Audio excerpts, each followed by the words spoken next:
জয় শ্রীকৃষ্ণ। প্রিয় ছাত্রছাত্রীরা, তোমাদেরকে আবার একবার মুক্তির পাঠশালাতে স্বাগতম। আজকের আমাদের ক্লাস চতুর্থ শ্রেণীর প্রশ্ন বিচিত্রা বইয়ের থার্ড ইউনিট টেস্টের অঙ্কগুলো, অর্থাৎ প্রথম যে স্কুল রয়েছে, মডেল স্কুল প্রথম স্কুল রয়েছে, সেই স্কুলের আমরা অঙ্কগুলো দেখব। স্কুলের পরীক্ষাতে সম্পূর্ণ নম্বর পাওয়ার জন্য, অঙ্কের ভিত মজবুত করার জন্য প্রশ্ন বিচিত্রা বইয়ের অঙ্কগুলো তোমাদেরকে অবশ্যই করে ভালো করে জেনে রাখতে হবে, প্র্যাকটিস করতে হবে। সমস্ত স্কুলগুলো সুন্দরভাবে করাবো, বিস্তারিতভাবে করাবো, সুন্দরভাবে ক্লাসগুলো তোমরা দেখতে থাকো। ঠিক আছে, চলো প্রথম প্রশ্ন। আজকে আমাদের থার্ড সামেটিভ যে আমাদের অর্থাৎ তৃতীয় পর্যায়ক্রমিক মূল্যায়নের যে প্রথম স্কুলটা রয়েছে, সেই স্কুলের আমরা অঙ্কগুলো সমাধান করব। চলো প্রথম প্রশ্ন আমাদের কি বলা রয়েছে দেখো। অর্ধেক পাতিলেবুর তল সংখ্যা কতগুলো আমাদের জানতে চেয়েছে। আচ্ছা, অর্ধেক পাতিলেবু কেমন করে দেখতে হয়? এই যে আমাদের কি হয়ে যাচ্ছে, এইটা হচ্ছে আমাদের অর্ধেক পাতিলেবু। ঠিক আছে, পাতিলেবুটা এইরকম করে দেখতে হয়, অর্থাৎ কাটা পাতিলেবু। একটা গোটা পাতিলেবু, তাকে মাঝখান দিয়ে কেটে দিলে আমাদের অর্ধেক পাতিলেবু। তার কতগুলো তল পাওয়া যায়? তার অপশন বি, দুটো তল পাওয়া যায়। কি কি দুটো তল? এই যে আমাদের একটা কাটা পাতিলেবু, তার ওপরের দিকটা একদম সমতল, আর সুন্দর করে এই যে হচ্ছে, এটা হচ্ছে বক্রতল। তাহলে এই যে একটা আমরা তল পাবো, এটা হচ্ছে আমাদের বক্রতল পাবো। আর এইরকম ওপরে যে অংশটা, সেটা আমাদের কি হয়ে যাবে? সেটা আমাদের সমতল হয়ে যাবে। তাহলে মোট কতগুলো তল পেলাম? দুটো তল। পরীক্ষায় জানতে চাইতে পারে কি কি তল, তাহলে একটা সমতল আর একটা বক্রতল পেয়ে যাব। একটা সমতল আর একটা বক্রতল পেয়ে যাব। চলো নেক্সট কি বলেছে, 7/4 ভগ্নাংশটি কি ধরনের ভগ্নাংশ? তাহলে আমরা শিখেছি প্রকৃত ভগ্নাংশ, মিশ্র ভগ্নাংশ, অপ্রকৃত ভগ্নাংশ শিখেছি। কি শিখেছি না, ভগ্নাংশের উপরেরটাকে লব বলে, নিচেরটাকে হর বলে। যখন লব বড় হর ছোট হবে, সেটাকে আমাদের কি বলে? ইমপ্রপার ফ্র্যাকশন, অর্থাৎ অপ্রকৃত ভগ্নাংশ বলে।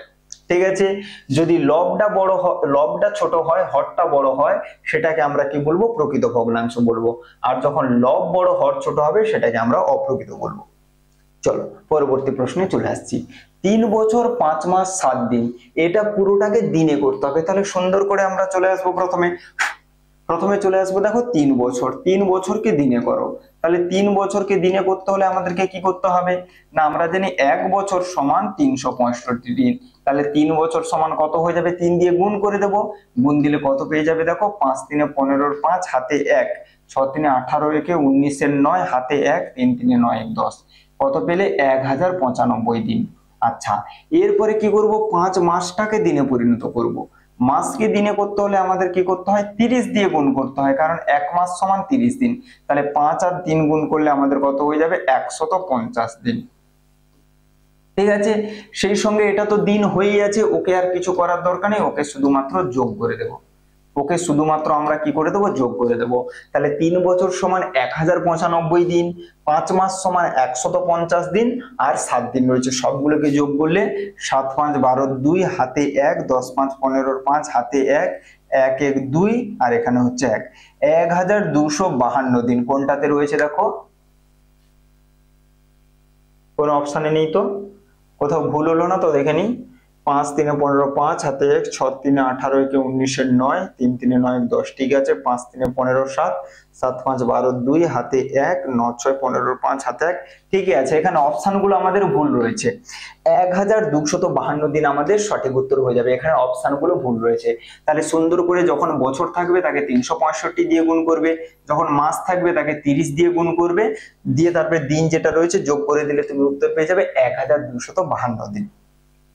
চলো নেক্সট কি বলেছে, দুটি যমজ মৌলিক সংখ্যার পার্থক্য কত? আমাদের সঠিক উত্তর হয়ে যাবে 2। কারণ যমজ মৌলিক কাকে বলে না, দুটি মৌলিক সংখ্যার বিয়োগফল 2 হলেই তো তাদেরকে যমজ মৌলিক বলি। তাহলে যমজ মৌলিক হওয়ার শর্তই হচ্ছে তাদের বিয়োগফল, অর্থাৎ পার্থক্যটা 2 হতে হবে, ওটাই জানতে চেয়েছে। তাহলে দুটো যমজ মৌলিক সংখ্যার পার্থক্য কত হয়? 2।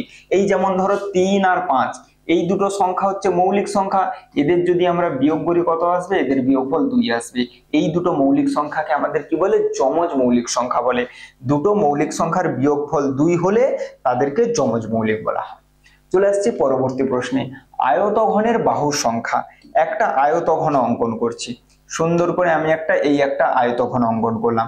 এর কি জানতে চেয়েছে? বাহুর সংখ্যা জানতে চেয়েছে। আয়তঘন বলতে কি, একটা তুমি বই ধরে নাও, বই একটা হচ্ছে আয়তঘন। ঠিক আছে, এইরকম হচ্ছে আয়তাকার বাক্স একটা হচ্ছে আয়তঘনের উদাহরণ। এর কতগুলো তল থাকে? দেখো সুন্দর করে আমি করছি। এই একটা তল, সরি তল নয়, আমাদেরকে বাহুর সংখ্যা বের করতে বলেছে। দুটো, তিনটা, চারটা, পাঁচটা, ছটা, সাতটা, আটটা, নটা, 10টা, 11টা, 12টা। তাহলে মোট কতগুলো তল হয়ে গেল? 12টা তল হয়ে গেল। কোনটাতে রয়েছে দেখো? অপশন শেষে রয়েছে, 12টি আমাদের সঠিক উত্তর হয়ে যাবে। তাহলে যদি আয়তঘনের তল জানতে চাই, উত্তর হবে 6টি। কতগুলো তল আছে? 6টা তল আছে। যদি ধার জানতে চাই, উত্তর আমাদের হবে 12টি। যদি শীর্ষবিন্দু জানতে চাই, এইগুলোকে আমাদের কি বলে? শীর্ষবিন্দু বলে। এই শীর্ষবিন্দুগুলো যদি জানতে চাই, তাহলে কতগুলো শীর্ষবিন্দু হয়ে যাবে? 8টি শীর্ষবিন্দু হয়ে যাবে, 8টি শীর্ষবিন্দু। ঠিক আছে, চলে আসছি পরবর্তী প্রশ্নে। কি বলেছে? একাদশ সংখ্যাটির রোমান হরফ কোনটি? তাহলে একাদশকে কিভাবে লেখা হয়? এক্সআই দ্বারা লেখা হয় রোমান সংখ্যায়। এক্সআই কোনটাতে রয়েছে দেখো? দ্বিতীয়তে রয়েছে। এক্স মানে কত? এক্স মানে হচ্ছে 10, তার সঙ্গে 1 যোগ করলে আমাদের কত হয়ে যাবে? 11। যে কোনো রোমান সংখ্যা লেখার পদ্ধতি শেখাচ্ছি। এই 11 রোমান সংখ্যা লিখতে বলেছে, একাদশ মানে 11। প্রত্যেকটা রোমান সংখ্যা লেখার নিয়মই হচ্ছে তাদেরকে স্থানীয় মানে ভেঙে ফেলবে।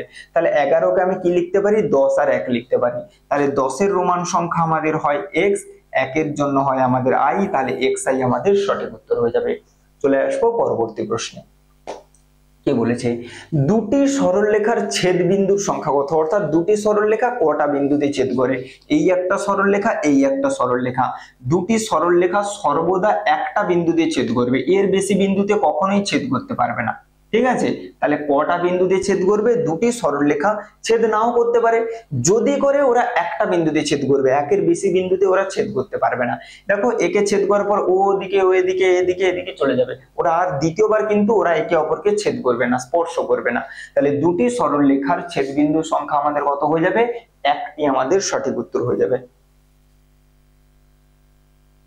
চলো পরবর্তী ক্ষয়ের দাগ।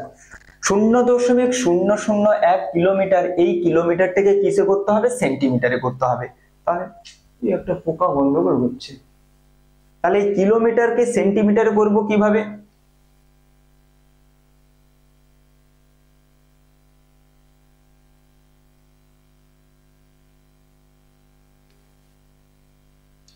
কিলোমিটারকে সেন্টিমিটার করব কিভাবে? না, কিলোমিটারের সঙ্গে সেন্টিমিটারের সম্পর্ক খোঁজো। আমি ছক তোমাদেরকে শেখাচ্ছি, সুন্দর করে ছক কি হবে? এখানে হয়ে যাবে কিলোমিটার, এর পরেরটা নাম হয় হেক্টোমিটার, তারপরে আমাদের হয় ডেকামিটার। ঠিক আছে, এরপরে আমাদের হচ্ছে মিটার, এরপরে আমাদের হচ্ছে ডেসিমিটার, তারপরে আমাদের থাকে সেন্টিমিটার, তারপরে আমাদের থাকে মিলিমিটার। ঠিক আছে, এবারে আমাদেরকে কোনটা থেকে বেঁকে বেঁকে চলে গেছে, যাই হোক আমাদেরকে কিলোমিটার থেকে সেন্টিমিটার পর্যন্ত যেতে হবে। তাহলে কিলোমিটারের সঙ্গে সেন্টিমিটারের সম্পর্ক কি? 1 কিলোমিটার সমান কত সেন্টিমিটার? দেখে নাও, 1 কিলোমিটার সমান 1 2 3 4 5, অর্থাৎ 1 লক্ষ সেন্টিমিটার। 1 কিলোমিটার সমান 1 লক্ষ সেন্টিমিটার, অর্থাৎ আমরা বলতে পারি কিলোমিটারকে সেন্টিমিটার করতে হলে 1 লক্ষ দিয়ে গুণ করতে হবে, কিলোমিটারকে সেন্টিমিটার করতে হলে 1 লক্ষ দিয়ে গুণ করতে হবে। তাহলে এটাকে আমরা কি করব? 1 লক্ষ, 1 2 3 4 5, এইটা দিয়ে আমরা গুণ করে দেব। ঠিক আছে, সর্বদা এই ছকটা মনে রাখবে সুন্দর করে, পরীক্ষার জন্য জানার জন্য, জ্ঞানের জন্য। Kilometre, hectometre, decametre, metre, decimetre, centimetre, millimetre. তাহলে কিলোমিটারের সঙ্গে সেন্টিমিটারের সম্পর্ক দেখে নিলাম।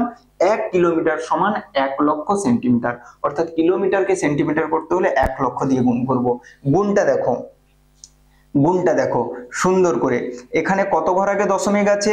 এখানে এটার সঙ্গে 1 গুণ করলে এটাই বসে যাবে। কত ঘর আগে শূন্য বসবে? দেখো 1 2 3 4 5 হয়েছে, 1 2 3 4 5। এবারে দেখো দশমিকটা বসাবো কি করে? দেখো কত ঘর আগে দশমিক আছে? 3 ঘর আগে দশমিক আছে।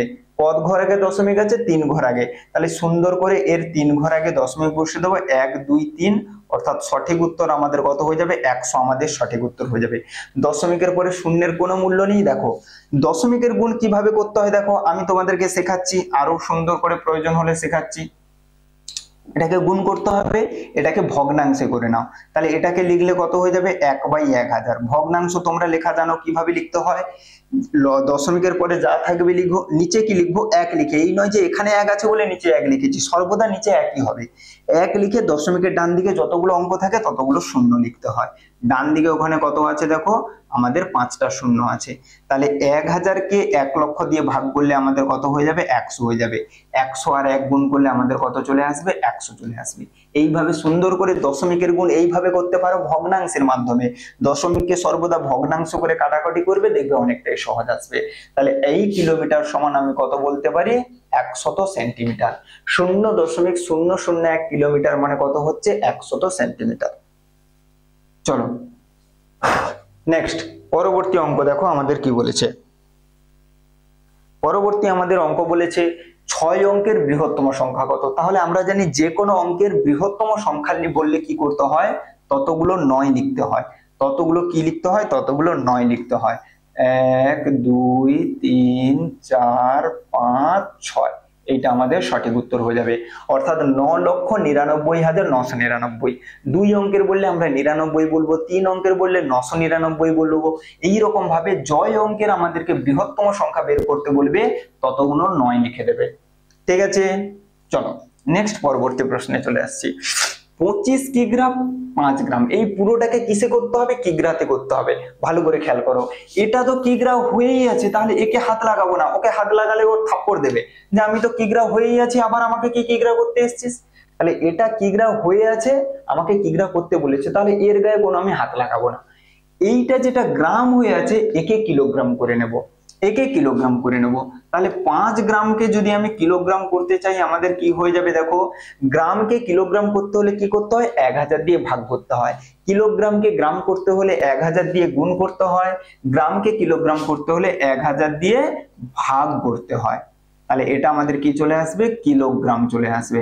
এটাকে ভাগ করলে আমাদের কত হয়ে যাবে? দেখো, নিচে 3টা শূন্য রয়েছে, তাহলে উপরে 3 ঘর আগে দশমিক বসিয়ে দাও। এই যে এইটা আমাদের কি চলে আসবে? কিগ্রা। এবারে দেখো, তাহলে এই পুরোটাকে কিলোগ্রাম করতে বলেছিল, তাহলে এটা তো প্রথম থেকে কিলোগ্রাম হয়েই আছে, ওকে কোনো হাত লাগাবো না। শুধুমাত্র এইটা যেটা গ্রাম হয়ে আছে ওইটাকে বসিয়ে দেবো 0.005। এইটা আমাদের উত্তর হয়ে যাবে। তাহলে যেটা প্রথম থেকে কিলোগ্রাম হয়ে আছে ওটা বসিয়ে দেব, গ্রামকে কিলোগ্রামে পরিণত করাতে যেটা এসছে ওটাকে জাস্ট ওইখানে বসিয়ে দেব। আমাদের উত্তর হয়ে যাবে 250.005। নেক্সট চলে আসি, সরল কোণের মান হলো। সরল কোণ কাকে বলে?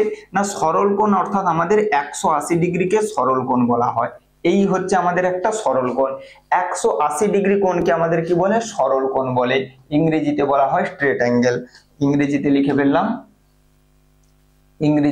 ফেললাম 180 ডিগ্রি আমাদের সঠিক উত্তর হয়ে যাবে। সমকোণ হচ্ছে 90 ডিগ্রি, সরল কোণ হচ্ছে কত? 180 ডিগ্রি। চলো নেক্সট প্রশ্নে চলে আসছি। 0.01কে ভগ্নাংশ করতে বলেছে। এক্ষুনি শেখালাম যে কোনো ভগ্নাংশ করতে হয় কিভাবে, না দশমিকের পরে যা আছে লিখে ফেলবে। দশমিকের পরে কত হচ্ছে? 01। 01 মানে কত? 1। নিচে কি লিখবো? 1 লিখে দশমিকের ডান দিকে যতগুলো অঙ্ক আছে ততগুলো শূন্য নেব, তাহলে 1/100 আমাদের সঠিক উত্তর হয়ে যাবে। এতকে ভগ্নাংশে লিখলে 1/100। নেক্সট পরবর্তী দেখো, এটা একটা সিরিজের অঙ্ক রয়েছে। কি কি রয়েছে? ZP YQ XR। তারপরে দেখো, তোমরা যদি একটু খেয়াল করো দেখতে পাবে প্রথমের যে অক্ষরগুলো সেগুলো এক ঘর করে পিছিয়ে আসছে শেষ থেকে। আমাদের ইংরেজি বর্ণমালার শেষ অক্ষরটি কি? Z, তার আগে Y, তার আগে X, তার আগে কি পড়ে বলো তো? আমাদের W পড়ে।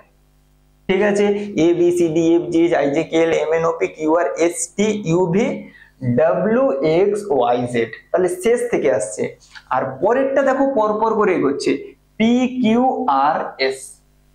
তাহলে প্রথমের অক্ষরটা জেড থেকে পিছিয়ে আসবো, আর পরের অক্ষরটা পি থেকে এগিয়ে যাব। তাহলে এইখানে আমাদের লজিকটা থেকে আমাদের সঠিক উত্তর কি হয়ে যাবে? WS আমাদের সঠিক উত্তর হয়ে যাবে।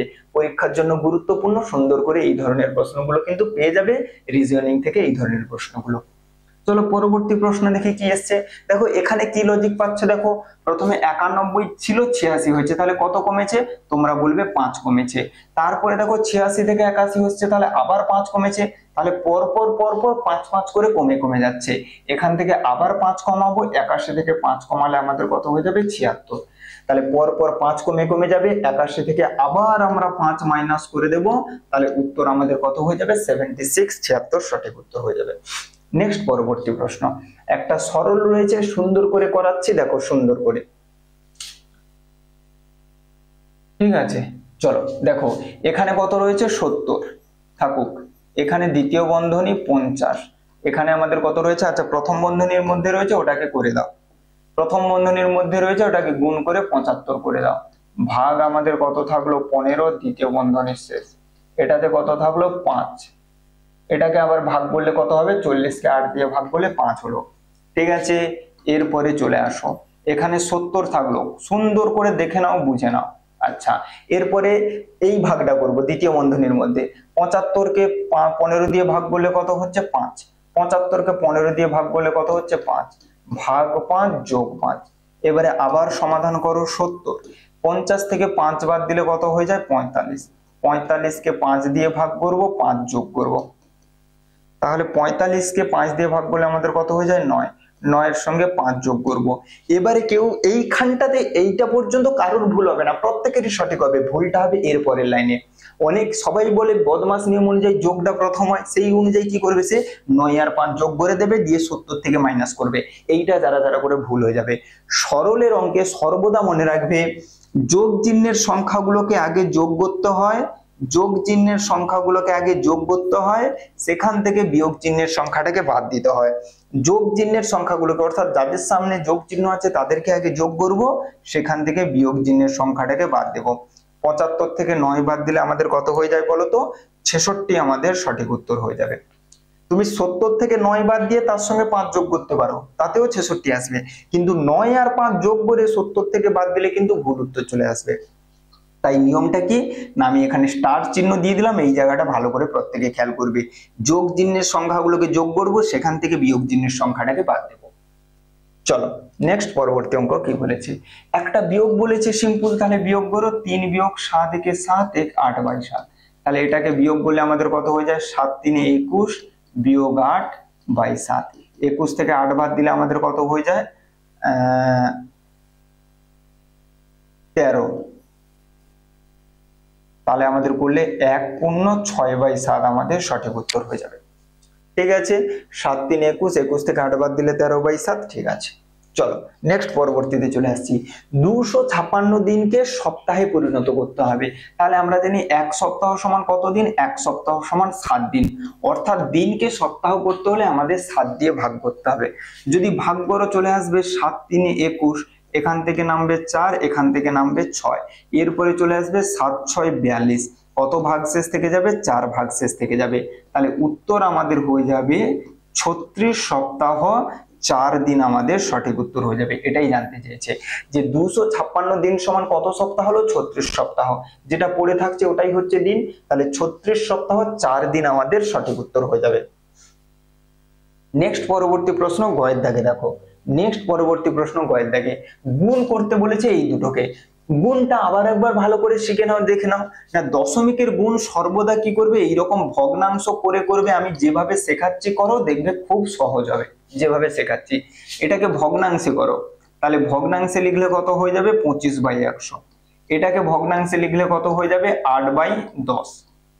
ঠিক আছে, 8/10, তাহলে এবারে 25 আর 8 গুণ করলে, 25 আর 8 গুণ করলে উপরে 200, নিচে 100 আর 10 গুণ করলে আমাদের কত হয়ে যায়, 100 আর 10 গুণ করলে আমাদের হয়ে যাবে 1000।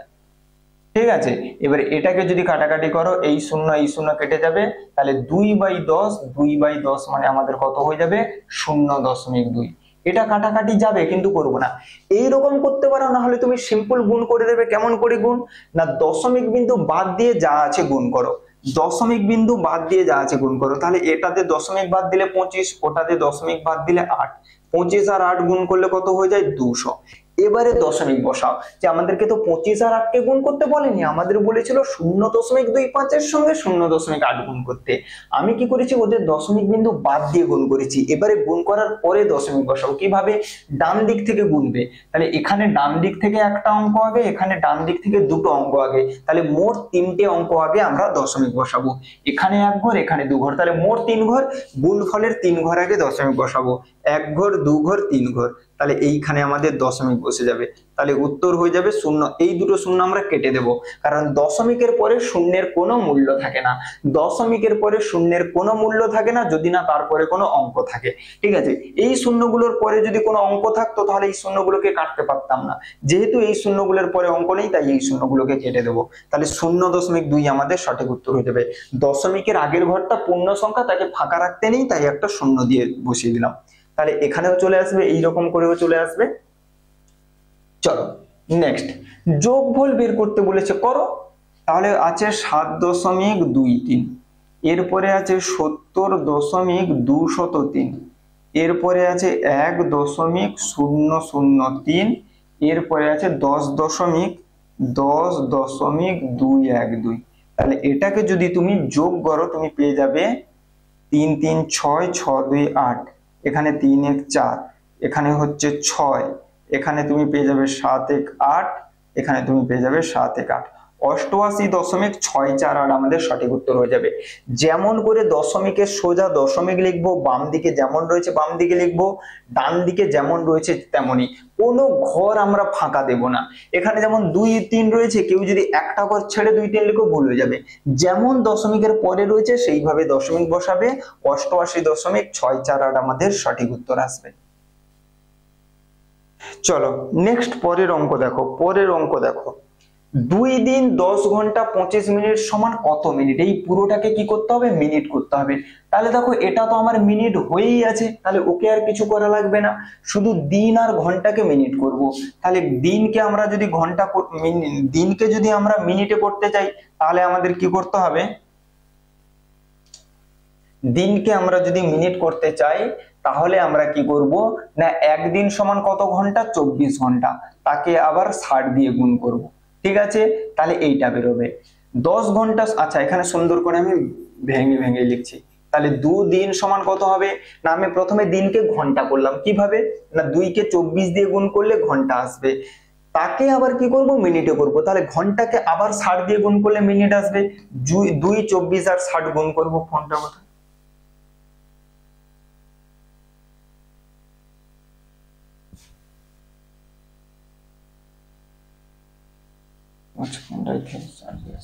চলো এটা গুণ করলে আমাদের কত হয়ে যাবে? 24 2 48, 48 এর সঙ্গে আমরা যদি 6 গুণ করি, 8 6 48 এর 8, হাতে 4, 6 4 24 আর 4 28, তাহলে আমাদের উত্তর আসবে 2880। ঠিক আছে, আমাদের উত্তর চলে আসবে 2880 মিনিট আমাদের চলে আসবে। আচ্ছা একই রকম ভাবে 10 ঘন্টাকে মিনিট করো। 10 ঘন্টাকে মিনিট করো, ঘন্টাকে মিনিট করতে হলে 60 দিয়ে গুণ করতে হয়।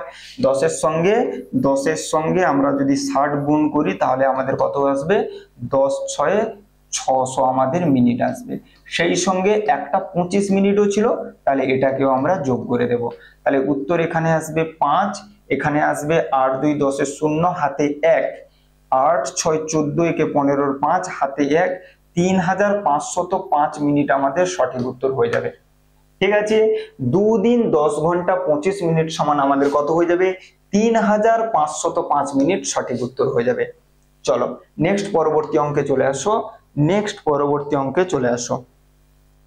8 জন লোক একদিনে 150টা বই বাঁধতে পারে, তাহলে 225টি বই বাঁধতে কতজন লোক লাগবে? সুন্দর করে আমি যেভাবে শেখাচ্ছি তোমরা পরীক্ষাতে সেইভাবে করবে, তাহলে শিক্ষক মশাই পুরো নম্বর দেবেন। দেখো আমাদের কি জানতে চেয়েছে? লোক সংখ্যাটা জানতে চেয়েছে, কতজন লোক। তাই এই রকম লোক সংখ্যাটাকে তুমি ডান দিকে লিখবে, লোক সংখ্যাকে। বাম দিকে আমরা কি লিখবো? বাম দিকে আমরা লিখবো বইয়ের সংখ্যা। বাম দিকে আমরা কি লিখবো? বইয়ের সংখ্যা। আচ্ছা প্রথমে দেখো, প্রথম ক্ষেত্রে কতগুলো বই বাঁধাই করা হয়েছে? 150টা বই। সেই 150টা বই বাঁধাই করার জন্য কত লোক লেগেছিল? 8 জন লোক। এরপরে জানতে চেয়েছে তাহলে 225টি বই বাঁধতে কতজন লোক লাগবে। তোমাকে প্রথমে এই রকম করে সমস্যা তৈরি করতে হবে, তারপরে তোমাকে এই রকম করে ভাষা লিখতে হবে। আমি যেভাবে লিখছি এই রকম করে লিখবে। 150টি বই বাঁধতে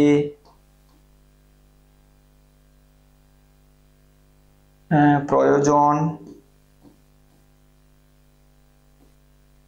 হয় 8 জন লোক। ঠিক আছে, তাহলে দেখো 150টা বই বাঁধতে যদি 8 জন লোক লাগে, আমি 150-এর জায়গায় একটা বই বাঁধতে চাইছি, তাহলে একটা বই বাঁধতে হলে কম লোক হলেই হয়ে যাবে। আমি 150টা বই বাঁধতাম তখন 8 জন লোক লাগতো, এখন আমি 150-এর জায়গায় একটা বই বাঁধবো, তাহলে কম লোক হলেই যাবে। কম মানে কি ভাগ, তাহলে সুন্দর করে কি করব, 8কে 150 দিয়ে ভাগ করে দেব। এবারে আমাদের চেয়েছে 225টি বই, তাহলে একটা বই বাঁধতে যদি এতজন লোক লাগে, তাহলে 225টি বই বাঁধতে বেশি লোক লাগবে, বেশির জন্য কি করব, ওপরে গুণ করে দেব। তাহলে 8কে 225 দিয়ে গুণ করে 150 দিয়ে ভাগ করতে হবে। এগুলো খুব সহজেই উত্তর আনা যেতে পারে, কিন্তু তোমাদের এগুলো এইরকম 3 নাম্বার 4 নাম্বার 5 নাম্বারের জন্য পরীক্ষাতে থাকবে, তোমাদের এই রকম করে সুন্দর করে করতে হবে। তাহলে এবারে যদি একটু কাটাকুটি দাও বাবু, 25 দিয়ে যদি কেটে দাও, 25 দিয়ে কাটলে 25 9 225 আর 25 6, মানে একদম, তাহলে আবার তুমি চলে যাবে, 25 6 এসছে মানে আবার 3-এ যাবে, তার মানে একদম 75 দিয়ে চলে যাবে। 75 2-এ 250, 75 3-এ 225। আমি একদম বড় করে কাটলাম, তোমরা ছোট ছোট করে কাটবে, 5 দিয়ে কাটবে, 2 দিয়ে কাটবে, ছোট ছোট করে কাটবে। এরপরে 2-এ কাটলে 2 4 8, তাহলে 4 আর 3 গুণ করলে আমাদের কত হয়ে যাবে, 12 জন লোক লাগবে। কতজন লোক লাগবে, 12 জন লোক লাগবে। বোঝা গেছে? আমি একদম বড় 75 দিয়ে কেটে দিয়েছি, তোমাদের কোনো চাপ নেই, তোমরা ছোট ছোট করে 5 দিয়ে ভাগ করবে, 25 দিয়ে ভাগ করবে, সঠিক করে কাটাকুটি করতে হবে, করলে তোমার উত্তর চলে আসবে 12 জন। আমি যেইভাবে এইরকম করে ভাষা দিয়ে করেছি, তোমাকে পরীক্ষায় একই রকম করে করতে হবে। এটা হচ্ছে 8 জন। চলো নেক্সট, পরবর্তী। 3টি পেনের দাম 75 টাকা হলে 375 টাকায় কতগুলি পেন পাওয়া যাবে? একই রকম ঐকিক নিয়মে করব। তাহলে আমাদেরকে পেনের সংখ্যা জানতে চেয়েছে, তাহলে এই দিকে আমরা লিখবো পেনের সংখ্যা, আর ডান দিকে আমরা কি লিখবো, পেনের মূল্য। না, পেনের মূল্য না, জাস্ট আমরা অর্থ বলে লিখে দিই, মূল্য বলে লিখে দিই। তাহলে দেখো, প্রথমে আমাদের কত টাকা ছিল, 75 টাকা ছিল, সেই 75 টাকায় 3টা পেন পেতাম। এখন জানতে চেয়েছে 375 টাকায় কতগুলো কলম পাবো। এইভাবে প্রথমে তোমাকে লিখতে হবে, এরপরে তুমি ভাষা লেখো। 75 টাকায় পাওয়া যায় 3টি পেন, 75 টাকায় পাওয়া যায় 3টা পেন। তাহলে 1 টাকায় কতগুলো পাওয়া যাবে, 1 টাকায় পাওয়া যায় কম পেন পাওয়া যাবে, 3/75। কম হলে সর্বদা ভাগ করব। 75 টাকায় পাওয়া যায় 3টি পেন, 1 টাকায় পাওয়া যাবে 3/75টা পেন। সর্বদা যখনই উত্তর কম আসবে ভাগ করবে এইখানেরটাকে দিয়ে প্রথমটাকে। এরপরে আবার তাহলে 1 টাকায় যদি এতগুলো পেন পাওয়া যায়, 375 টাকা আমি বেশি পেন পাবো, তাহলে বেশি মানে কি, গুণ করব। 3কে 375 দিয়ে গুণ করে এখানে 75 দিয়ে ভাগ করব। তাহলে এটা কাটাকাটি করলে 75 আর 375 কাটাকাটি করলে 5-এ চলে যাবে। 5 5-এ 25-এর 5, হাতে 2, 7 5-এ 35, 2-এ 37। তাহলে উত্তর আমাদের হয়ে যাবে 15টি, আমাদের সঠিক উত্তর হয়ে যাবে। তাহলে 3টা পেনের দাম যদি 75 টাকা হয়, তাহলে 375 টাকা আমি কতগুলো পেন পাবো, 15টি পেন পাবো। 15টি আমাদের সঠিক উত্তর হয়ে যাবে। চলো নেক্সট প্রশ্ন আমাদের কি বলা রয়েছে, দেখো নেক্সট প্রশ্ন আমাদের কি বলা রয়েছে, বাড়িতে 10 লিটার সরষের তেল। প্রত্যেকটা প্রশ্নকে ভালো করে দেখতে হবে, বুঝতে হবে। একবার দেখা হয়ে গেল, আবার পুনরায় 2-3 দিন পরে আবার প্র্যাকটিস করার পরে আবার ক্লাসগুলো দেখতে হবে, তবেই সুন্দর করে জিনিসগুলো মাথায় থাকবে। 10 লিটার সরষের তেল আছে, প্রতিদিন 750 মিলিলিটার করে তেল খরচ হচ্ছে, তাহলে 1 সপ্তাহ পর কত তেল থাকবে? তাহলে 1 সপ্তাহে কত তেল খরচ হয়ে যাবে, প্রত্যেকদিন 750 মিলিলিটার করে তেল খরচ হচ্ছে প্রত্যেক দিন। তাহলে 1 সপ্তাহে কত খরচ হবে, 1 সপ্তাহে খরচ, 1 সপ্তাহে কত খরচ হয়ে যাবে না, আমরা 1 সপ্তাহ সমান কদিন, 60 দিন। তাহলে প্রত্যেক দিন যদি 750 মিলিলিটার করে খরচ হয়, তাহলে 1 সপ্তাহ অর্থাৎ 7 দিনে কত খরচ হবে, 7 দিয়ে গুণ করব। 7 0 0, 7 5-এ 35-এর 5, হাতে 3, 7 7 49 আর 3 52, 5250 মিলিলিটার। তাহলে ওই 1 সপ্তাহে 7 দিনে কত তেল খরচ হয়েছে, 5250 মিলিলিটার তেল খরচ হয়েছে। আচ্ছা, প্রথমে বাড়িতে কত তেল ছিল, 10 লিটার।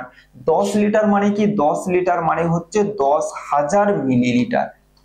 1 লিটার সমান কি, 1 লিটার সমান 1000 মিলিলিটার। তাহলে 10 লিটার মানে কি 10,000 মিলিলিটার এটা তেল ছিল। তাহলে এখন খরচ কত হয়ে গেছে, 5250 লিটার খরচ হয়ে গেছে। তাহলে আমাদের জানতে চেয়েছে বাড়িতে আর কত তেল থাকবে, তাহলে তেল থাকবে আর কতটা তেল থাকবে, আমরা পূর্বে যতটা ছিল সেখান থেকে যতটা খরচ হয়েছে বিয়োগ করে দেব। তাহলে 0.5, 9 থেকে 2 বাদ দিলে 7, 9 থেকে 5 বাদ দিলে, তাহলে 4750 মিলিলিটার। এটাকে তুমি যদি লিটার মিলিলিটারে লিখতে চাও তাহলে তোমার উত্তর আসবে 4 লিটার 750 মিলিলিটার। তুমি এইরকম করে মিলিলিটারেও রাখতে পারো, এইরকম লিটার মিলিলিটারেও রাখতে পারো। আমরা জানি মিলিলিটারকে লিটার করতে হলে 1000 দিয়ে ভাগ করতে হয়, এটাকে 1000 দিয়ে ভাগ করলে 4 বেরিয়ে চলে আসবে, 750 তার থেকে যাবে। তাহলে এখনো 4 লিটার 750 মিলিলিটার তেল কিন্তু পড়ে আছে। নেক্সট, সুনীল প্রতিদিন গড়ে 1 ঘন্টা 20 মিনিট 30 সেকেন্ড করে পড়াশোনা করে। তাহলে এক সপ্তাহে মোট কত সময় পড়বে, এক সপ্তাহে মোট, তাহলে প্রত্যেক দিন কত করে পড়াশোনা করছে দেখো, 1 ঘন্টা 20 মিনিট 30 সেকেন্ড, যেভাবে দেখাচ্ছে হুবহু একই রকম। প্রত্যেক দিন যদি পড়ে তাহলে এক সপ্তাহে কত সময় পড়বে, তাহলে এক সপ্তাহ মানে 7 দিন, 7 দিয়ে গুণ করে দেবো। গুণটা ভালো করে খেয়াল করো, 7 3 21 210, যেখানে গুণ করে যত আসবে সেটাই লিখবে। হয়েছে, কেউ এইরকম করবে না 7 0 0 7 3 21 এক হাতে 2 বাম দিকে নিয়ে চলে আসবো, তাহলে কিন্তু ভুল হয়ে যাবে। ঘন্টা মিনিট সেকেন্ডের গুণের যোগে যেই ঘরে যত আসবে সেই ঘরে তত বসাতে হবে। আবার মিনিটে 20 আর 7 গুণ করলে আমাদের কত আসবে, 140 মিনিট। 1 আর 7 গুণ করলে আমাদের কত হয়ে যাচ্ছে, 7 ঘন্টা। এখন অঙ্ক কমপ্লিট হয়নি, তাহলে কত এলো, 7 ঘন্টা 140 মিনিট 210 সেকেন্ড। এবারে আমাদের কি করতে হবে, এটাকে পরিবর্তন করতে হবে। কিভাবে পরিবর্তন করছি দেখো, সেকেন্ডের ঘরে এবং মিনিটের ঘরে 60 এর বেশি রাখতে নেই। কেন না, আমরা জানি 60 সেকেন্ড সমান 1 মিনিট, 60 মিনিট সমান 1 ঘন্টা। অর্থাৎ সেকেন্ডের ঘরে 60 এর বেশি থাকলে বের করে নেব, মিনিটের ঘরে 60 এর বেশি থাকলে বের করে নেব। তাহলে এখান থেকে বাদ দিচ্ছি। এবারে বলো এখান থেকে কতগুলো 60 তুমি বের করতে পারবে। 60 একে 60, 60 2 120, 60 3 180, 60 4 240, বেশি হয়ে যাচ্ছে। তাহলে এখান থেকে আমি কিন্তু 3টা 60 অর্থাৎ 180 বের করে নিতে পারি। আবার ভালো করে বোঝো, আমি সেকেন্ড থেকে বাদ দেব কারণ ওখানে 60 এর বেশি আছে, তাহলে ওখান থেকে আমাকে 60 বার বের করতে হবে। তাহলে এখান থেকে তুমি যদি একটা 60 বের করো তাতেও 60 এর বেশি থাকবে, আবার একটা যদি 60 বের করো তাতেও 60 এর বেশি থাকবে। তাহলে একই রকম ভাবে কতগুলো 60 বের করে নিলে আর 60 এর বেশি থাকবে না। তাহলে এখান থেকে যদি আমি 180 অর্থাৎ 3টা যদি 60 বের করে নিই তাহলে এখানে দেখো আর 30 সেকেন্ড পড়ে থাকে, 60 এর কম পড়ে থাকে। তাহলে কত বাদ দিচ্ছি, 180 বাদ দিচ্ছি। 180 মানে কি, 3টা 60 বাদ দিচ্ছি। তাহলে এমনি এমনি বাদ দিতে পারবো না, ওর কাছ থেকে কিছু নিয়েছি মানে ওকে কিছু দিতে হবে। ওর কাছে তো 210 সেকেন্ড ছিল, আমি ওর কাছ থেকে নিয়ে নিয়েছি 180 সেকেন্ড, তাহলে নিয়ে নিয়েছি মানে তার বদলে কিছু দিতে হবে। তাহলে 180 সেকেন্ড নিয়েছি অর্থাৎ 3টা 60 নিয়েছি। তাহলে এখান থেকে আমরা কি করে দেবো, 3 মিনিট যোগ করে দেবো, কারণ 180 সেকেন্ড মানেই হচ্ছে 3 সেকেন্ড। তাহলে ওখান থেকে যেমন বিয়োগ করব, বাম দিকে একই রকম ভাবে যোগ করতে হবে। ভালো করে প্রসেস গুলো, ওখান থেকে যেমন বাদ দেব, কত বাদ দিচ্ছি, 180 মানে 3টা 60 বাদ দিচ্ছি, 180 সেকেন্ড অর্থাৎ 3 মিনিট বাদ দিচ্ছি। তাহলে এর সঙ্গে 3 যোগ করব। তাহলে এটা আমাদের যোগ করলে কত হয়ে যাচ্ছে, 170, 170 মিনিট। এদিকে যেমনটা পড়ে আছে 7 ঘন্টা। এখনো কমপ্লিট হয়নি, এখনো বাকি আছে। সেকেন্ডের ঘরে তো ঠিক আছে 60 এর কম চলে এসেছে, মিনিটের ঘরে দেখো এখনো 60 এর বেশি আছে। তাহলে মিনিটের ঘর থেকে 60 বার করব। কতগুলো 60 বের করতে পারবো, প্রথমে একটা 60 বের করলে তুমি দেখো এখনো 120 পড়ে থাকবে, 120 না 110 পড়ে থাকবে। আবার একটা 60 বের করবো, অর্থাৎ আমার এখান থেকে কত বের করে নিতে পারবো, 120 বের করে নিতে পারবো। যতক্ষণ না 60 এর থেকে কম আসছে ততগুলো 60 বের করতে যাব। একটা 60, দুটো 60 এরকম করে বের করব। তাহলে যেই দুটো 60 অর্থাৎ 120 বাদ দেব, তখন এখানে কত পড়ে থাকবে, 50 মিনিট পড়ে থাকবে। এখানে 30 সেকেন্ড ছিল, লিখে দাও। ঠিক আছে, তাহলে এখান থেকে আমি কি বের করছি, 120 মিনিট বের করে নিচ্ছি। তাহলে এখানেও যেমন বললাম যে বাদ দিচ্ছি মানে তার আগে কিছু যোগ করতে হবে, এখানে একই রকম ভাবে কত বের করে নিচ্ছি, 120 মিনিট বের করে নিচ্ছি, অর্থাৎ দুটো 60 মিনিট বের করেছি। তাহলে দুটো 60 মিনিট মানে আমি কত বের করে নিয়েছি, 2 ঘন্টা বের করে নিয়েছি। 120 মিনিট মানে ক ঘন্টা, 2 ঘন্টা, এটাকে যোগ করে দিতে হবে। তাহলে তুমি সঠিক উত্তর পেয়ে যাবে, 9 ঘন্টা 50 মিনিট 30 সেকেন্ড সঠিক উত্তর হয়ে যাবে। এই যে পদ্ধতিটা ভালো করে খেয়াল করো, তাহলে ঘন্টা মিনিট সেকেন্ডে যত গুণ করে আসবে সেই ঘরে তত বসাবে, 60-এর বেশি থাকলে বাদ দেবে। এবারে তোমাকে খেয়াল করতে হবে কতগুলো 60 বাদ দিচ্ছি, তুমি যতগুলো 60 বাদ দেবে বাম দিকে যোগ করতে হবে। 3টা 60 বাদ দিয়েছি তাই 3 যোগ করব, এখানে 2টো 60 বাদ দিয়েছি তাই 2 যোগ করব। ঠিক আছে, তাহলে 9 ঘন্টা 50 মিনিট 30 সেকেন্ড আমাদের সঠিক উত্তর হয়ে যাবে। খুব ভালো করে এই ধরনের প্রশ্নগুলো খেয়াল করবে। চলো পরবর্তী প্রশ্ন আমাদের কি বলেছে দেখো।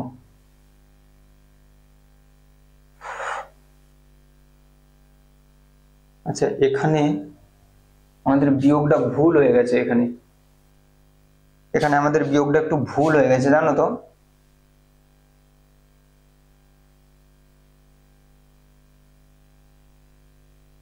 দেখো এখানে দেখো সুন্দর করে বিয়োগটা দেখো, 140-এর সঙ্গে 3 যোগ করলে 143 হবে, সেখান থেকে যদি আমরা 20 বাদ দিই তাহলে এখান থেকে সুন্দর করে 23 মিনিট হয়ে যাবে। 9 ঘন্টা 23 মিনিট 30 সেকেন্ড ঠিক করেছি তো? আরেকবার দেখে নিই, 7 0 0 7 3 21 7 2 14, হ্যাঁ এবারে ঠিক আছে। 9 ঘন্টা 23 মিনিট 30 সেকেন্ড আমাদের সঠিক উত্তর হয়ে যাবে। চলো নেক্সট পরবর্তীতে চলে আসো। তোমাদের স্কুলের বন্ধুরা পিকনিকের জন্য 6 কিগ্রা 350 গ্রাম চাল, 5 কিগ্রা 500 গ্রাম চাল, 2 কিগ্রা 200 গ্রাম আলু আর 1 কিগ্রা সবজি কিনলে, তাহলে মোট কত ওজন কিনলে সবগুলোকে যোগ করে দেবো। তাহলে কি কি কিনেছি? 6 কিগ্রা 350 গ্রাম চাল, আর কি কিনেছি? 5 কিগ্রা 500 গ্রাম ডাল, 2 কিগ্রা 200 গ্রাম, 2 কিগ্রা 200 গ্রাম আলু আর 1 কিগ্রা সবজি। 1 কিগ্রা আমরা কি করেছি? সবজি কিনেছি, সবজি না, হ্যাঁ সবজি কিনেছি। তাহলে মোট কত ক্রয় করেছি যোগ করে দেবো। তাহলে এখানে আমাদের হয়ে যাবে 0, এখানে আমাদের হয়ে যাবে 5, 5 3 8 2 10 0, হাতে 1 বাম দিকে নিয়ে চলে আসবো। তাহলে 6 1 7 7 5 12 12 2 14 1 15, তাহলে আমাদের উত্তর হয়ে যাবে 15 কিগ্রা 50 গ্রাম আমাদের সঠিক উত্তর হয়ে যাবে। তাহলে মোট আমি কত পরিমাণ ওজন কিনেছি না সবগুলোকে যোগ করলে তুমি পেয়ে যাবে 15 কিগ্রা 50 গ্রাম সঠিক উত্তর হয়ে যাবে। ঠিক আছে, চলো আর দুটো অঙ্ক রয়েছে, কি বলা রয়েছে দেখো। দেখো কি বলা রয়েছে, বিষমবাহু ত্রিভুজ কাকে বলে এবং চিত্র দিয়ে বোঝাতে বলেছে। বিষমবাহু ত্রিভুজ কাকে বলে না, 3 ধরনের বাহুর দিক থেকে 3 ধরনের ত্রিভুজ হয়, সমবাহু ত্রিভুজ, সমদ্বিবাহু ত্রিভুজ, বিষমবাহু ত্রিভুজ। এখানে জানতে চেয়েছে বিষমবাহু ত্রিভুজটা কাকে বলে না, যে ত্রিভুজের 3টা বাহুর দৈর্ঘ্যই কি হবে? অসমান হবে। 3টা বাহুর দৈর্ঘ্য কি হয়ে যাবে? এই একটা বাহু করলাম, এই একটা বাহু করলাম, এই একটা বাহু করলাম। ঠিক আছে, তাহলে যে ত্রিভুজের 3টা বাহুর দৈর্ঘ্যই আমাদের কি হয়ে যাবে? অসমান হয়ে যাবে, তাকে আমরা বলবো বিষমবাহু ত্রিভুজ। তাহলে সুন্দর করে ভাষায় লিখবে, যে ত্রিভুজের 3টি বাহুর দৈর্ঘ্যই অসমান, আবার বলছি যে ত্রিভুজের 3টি বাহুর দৈর্ঘ্যই অসমান তাকে বিষমবাহু ত্রিভুজ বলে। দিয়ে এই রকম করে ছবি এঁকে দেবে, এইখানে লিখে দেবে ক, এইটাতে লিখে দেবে খ, এইটাতে লিখে দেবে গ, বা তুমি ইংরেজিতে ABCDও লিখতে পারো। ঠিক আছে, সংজ্ঞাটা মনে থাকবে, যে ত্রিভুজের 3টি বাহুর দৈর্ঘ্য অসমান তাকে বিষমবাহু ত্রিভুজ বলে। চলো শেষ প্রশ্ন চলে আসো। শেষ প্রশ্ন আমাদের কি বলা রয়েছে দেখো, গোপালদের সোনারপুরে একটি জমি আছে, গোপালের বাবা ঠিক করলেন জমিটিকে বেড়া দেবে, তাহলে কত লম্বা বেড়া দিতে হবে? তাহলে আমরা বেড়া কিভাবে দেই বলো, আমরা যে কোনো একটা জমি ধরো এইরকম একটা জমি, আমরা কি করি তার 4-5টাতে বেড়া দিই, এমন তো নয় যে ভেতরটাতে বেড়া দিই। তাহলে যখন বেড়া দেয়া হবে, প্রাচীর দেয়া হবে, যখন আমাদের 4-5টা কাজে লাগবে তখন পরিসীমা বের করতে হয়। পরিসীমা কি করে বের করতে হয় না, পরিসীমা বের করার জন্য আমরা কি করব, প্রত্যেকটা বাহুকে যোগ করলেই আমরা পরিসীমা পেয়ে যাব। প্রত্যেকটা বাহুকে যোগ করলে আমরা কি পেয়ে যাব? পরিসীমা পেয়ে যাব। চলো আমরা এখান থেকে কি বের করব? পরিসীমা বের করব, কারণ বেড়া দেবে, এইভাবে বেড়া দেবে, তাহলে কত বেড়া দিতে হবে, কত এরিয়াতে, আর কতটাতে আমাদের বেড়া দিতে হবে না সবগুলোকে যোগ করে দাও। তাহলে নিচে রয়েছে 25, তারপরে রয়েছে 16, এরপরে রয়েছে 14, এরপরে রয়েছে 20, এরপরে রয়েছে 10। তাহলে কি সবগুলোকে যোগ করলে আমাদের কত হয়ে যাবে? 6 4 10, 5 15, 5 হাতে 1, 2 1 3, 1 4, 1 5, 5 2 7, 1 8, ঠিক করলাম, আরেকবার দেখে নিই। 6 5 11, 11 4 15 5, হাতে 1, 2 2 4, 1 5 1 6 2 8, 85 মিটার আমাদের সঠিক উত্তর হয়ে যাবে। তাহলে কত পরিমাণে আমাদের বেড়া দিতে হবে? 85 মিটার। তাহলে এখানে বেড়ার জায়গায় প্রাচীরও বলতে পারে। যাই বলুক না কেন, তুমি মাথার মধ্যে রাখবে তোমরা যে যখন ধারগুলোকে নেব তখন আমরা পরিসীমা বের করব। পরিসীমা কিভাবে? না, প্রত্যেকটা বাহুর দৈর্ঘ্য যোগ করলেই পরিসীমা বেরিয়ে যাবে। 85 মিটার আমাদের সঠিক উত্তর হয়ে যাবে। তাহলে এই হচ্ছে আমাদের মডেল স্কুল 1। এইভাবে এক মাসের মধ্যেই আমরা কিন্তু পুরো থার্ড ইউনিট টেস্ট অর্থাৎ তৃতীয় পর্যায়ক্রমিক মূল্যায়নের সমস্ত স্কুলগুলো করিয়ে দেব। এবং তোমাদের চতুর্থ শ্রেণীর তোমাদের ফাইনালে তোমাদের বৃত্তি পরীক্ষা হয় কিন্তু পশ্চিমবঙ্গ মধ্যশিক্ষা পর্ষদের। সেই বৃত্তি পরীক্ষার যে সেটগুলো আছে সেগুলো কিন্তু করাবো। তাই সুন্দর করে দেখো চ্যানেলটা, ভিডিওগুলো, ক্লাসগুলো ভালো লেগে থাকলে, উপকারী হলে সুন্দর করে ক্লাসগুলোকে লাইক করো এবং চ্যানেলটা অবশ্যই করে সাবস্ক্রাইব করে রাখবে সমস্ত ভিডিওগুলো পাওয়ার জন্য। তো চলো আজকের ক্লাস এখানে শেষ করছি। জয় হিন্দ।